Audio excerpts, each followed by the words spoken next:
46 all out India, ये क्या हो गया एकदम होम पे। और इंडिया की जो strong much fancied batting lineup थी वो ढेर हो गई कीवी बॉलिंग के सामने। कंडीशंस ऐसी थी, जाहिर है आपको कंडीशंस को देखना होता है, और उसके अलावा जो न्यूजीलैंड की बॉलिंग और फील्डिंग थी वो भी लाजवाब थी, तो इसलिए इंडिया को स्ट्रगल हुआ। लेकिन एक चीज आप देखें जो कि मैंने मेंशन भी की अपने ट्वीट में, कि इंडिया जो है वो it's not afraid to play on tough batting conditions. जाहिर है उनकी बैटिंग पावरफुल बैटिंग लाइनअप है, पूरी दुनिया में उनका चर्चा है, लेकिन ऐसा नहीं है कि वो उनको सिर्फ बैटिंग विकेट्स पे ही खिलाते हैं या टर्निंग विकेट्स पे ही खिलाते हैं। इस पूरे सीजन में आप बांग्लादेश टेस्ट सीरीज भी देख लें, ये भी देख लें कि सीमर फ्रेंडली पिचेस थी, और जाहिर है उनका ऑस्ट्रेलिया का टूर आ रहा है तो उसके लिए प्रेपरेशन इससे अच्छी हो नहीं सकती। लेकिन आज तो जाहिर है जब वो ढेर हुए तो हर तरफ से क्रिटिसिज्म हो रहा है कि इंडिया की बैटिंग लाइनअप में ये प्रॉब्लम है, वो प्रॉब्लम है। कोहली ने आज फिर डक बनाया है, रोहित शर्मा जिस तरह की वो खेलते हैं उनको अच्छा बॉल हुआ शुरू में, और बाकी केएल राहुल को लेकर जो है, जाहिर है जब भी एक हमेशा आप ये बात रखें कि जब भी कोई टीम का बैटिंग इस तरह का फेलियर होता है तो कुछ ना कुछ जो है एक प्लेयर जरूर ऐसा होता है जिसपे हर तरफ से तनकीद होती है और हर तरफ से जो है उसको निशाना बनाया जाता है। तो इस वक्त वो निशाना जो बने वो केएल राहुल है, और उन पे क्वेश्चन हो रहा है कि ये क्या केएल राहुल जो है देखने में कितने अच्छे लगते हैं और लेकिन उनकी परफॉर्मेंसेज में वो चीज है नहीं। और कुछ लोगों ने मेंशन किया, जाहिर है अब अवे सीरीज आई तो जब भी अवे सीरीज की बात आती है तो एक मिडिल ऑर्डर बैटर है जिनका इंडिया में रिकॉर्ड अच्छा नहीं है लेकिन अवे बहुत अच्छा है, वो है अजिंक्य रहाणे, तो उनका भी कहीं ना कहीं जिक्र होता है। लेकिन ओवरऑल अगर आप देखें फिर जिस तरह न्यूजीलैंड ने बैटिंग की और पहले दिन के इख्तिताम पे, आप में से कितने होंगे जो ये गैस कर सकते होंगे कि इंडिया टॉस जीतेगा, बैटिंग करेगा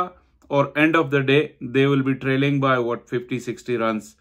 और 9 wicket still in hand for the opposition. ये ऐसा कभी सोचा नहीं होगा आज के दिन से पहले इंडियन फैंस ने, लेकिन ऐसा ही हुआ।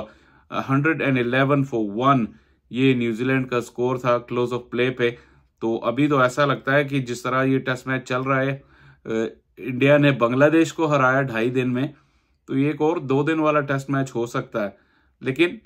ये तो मजाक की बात हुई, आप इंडियन बैटिंग लाइनअप को हल्का नहीं ले सकते 46 पे आउट होने के बाद भी, क्योंकि सेकंड इनिंग में वो आएंगे और वो रन्स करेंगे। ज़ाहिर है ऐसा नहीं है कि वो बुरे प्लेयर हैं, लेकिन एक ऐसी चीज़ हुई कि नया रिकॉर्ड कायम हो गया। यहाँ पे इंडिया ने होम पे कभी भी इतना कम स्कोर नहीं किया, 46 पे वो आउट हुए। अगेन मैं फिर वही कहूँगा कि इंडिया जो है वो अफ्रेड नहीं है इस तरह की कंडीशंस पे होम पे खेलने से। आप ये कह सकते हैं कि इंडिया 17-18 सीरीज होम पे लगातार जीता है, लेकिन इसका ये मतलब नहीं है कि वो एक ही तरह की कंडीशंस पे खेलते रहे। उनके up and down the country जो पिचेस में वेरिएशन है वो उसको नेचुरल उसी के मुताबिक ही रखते हैं। अगर कहीं लाल मिट्टी की पिच है तो वो जाहिर है वो क्रम्बल होगी, वो टर्न होगी, लेकिन शुरू में। और प्लस जो अगर मैं इंडिया पाकिस्तान कंपैरिजन की बात करूं जो कि होता ही है, जाहिर है पाकिस्तानी जो व्लॉगर हैं या पाकिस्तानी एनालिस्ट जो भी हैं वो इंडिया को जब भी एनालाइज करेंगे तो एक एंगल उसमें होगा इंडिया पाकिस्तान कंपैरिजन का। तो जो बॉल इंडिया में यूज होता है उसकी सीम प्रोनाउंस होती है, और वो सीम भी होती है और स्पिन भी ज्यादा होती है फिर, और अगर स्क्वायर ऐसा हो तो बॉल वो रिवर्स भी ज्यादा होता है बनिस्बत कोकापुरा बॉल के। तो bowlers are always in play in India, इसलिए इंडिया में टेस्ट क्रिकेट जो है वो एक्साइटिंग भी होती है। मैंने पहले भी कहा हुआ है कि दुनिया में 3 मुल्क ऐसे हैं जो टेस्ट क्रिकेट को सीरियसली लेते हैं। जाहिर है इंग्लैंड और ऑस्ट्रेलिया तो हैं ही हैं, लेकिन उसमें इंडिया की तरफ से और बहुत ज्यादा इंटरेस्ट जो है, स्पेशली कभी कभी आप देखते हैं कोहली के बारे में आप बात करते हैं, लेकिन उन्होंने ये बहुत ऑब्वियस होके कहा हुआ है कि टेस्ट क्रिकेट जो है वो उनकी भी प्रायोरिटी है, उनकी भी फेवरेट फॉर्मेट है, और टेस्ट क्रिकेट को वो फलता फूलता देखना चाहते हैं।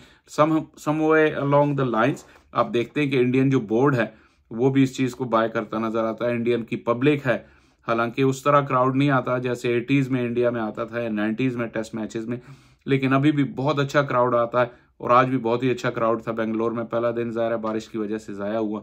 तो उसके बावजूद भी लेकिन test cricket is thriving in India, और वजह यही है कि वो फास्ट मूविंग पेस पे इंडिया में टेस्ट मैच होता है, चाहे वो टर्निंग ट्रैक हो या स्टार्ट ऑफ इस तरह जो है सीमिंग ट्रैक हो। प्लस उनकी जो अपनी टीम है, जो उनका ब्रांड ऑफ क्रिकेट है, वो भी गेम को स्टैटिक रहने नहीं देते और वो गेम को आगे की तरफ लेके चलते हैं, चाहे वो बैट से हो या बॉल से हो। तो इस वजह से इंडिया का जो दुनिया में एक मुकाम है टेस्ट क्रिकेट के हवाले से ऑस्ट्रेलिया, इंग्लैंड और India fall in the top bracket of test cricket, और जहां आपको टेस्ट क्रिकेट देखने का भी मजा आता है कि ना सिर्फ ये कि अच्छा एटमॉस्फेयर होता है बल्कि अच्छी कंडीशंस होती हैं जिस पे मैच चलता रहता है। तो ये टेस्ट मैच भी, हालांकि India is at the moment down but they are surely not out, और मुझे यकीन है कि इंडिया जो है सेकंड इनिंग में बैट से फाइट जरूर करेगा। बहरहाल पहले तो उनको 9 विकेटें लेनी है और कीवी टीम को आउट करना, ये एक बड़ा चैलेंज होगा। लेकिन उसके बाद जो बैटिंग आएगी तो देखते हैं कि कितना डेफिसिट होगा और उस डेफिसिट को किस तरह काउंटर करते हैं इंडिया की टीम थर्ड इनिंग्स में, अगेन कंपैरिजन विद पाकिस्तान, क्योंकि पाकिस्तान हमेशा थर्ड इनिंग्स में फॉल्टर करता है, लेकिन ट्रेडिशनली इंडिया जो है थर्ड और फोर्थ इनिंग्स में बहुत अच्छा करता है।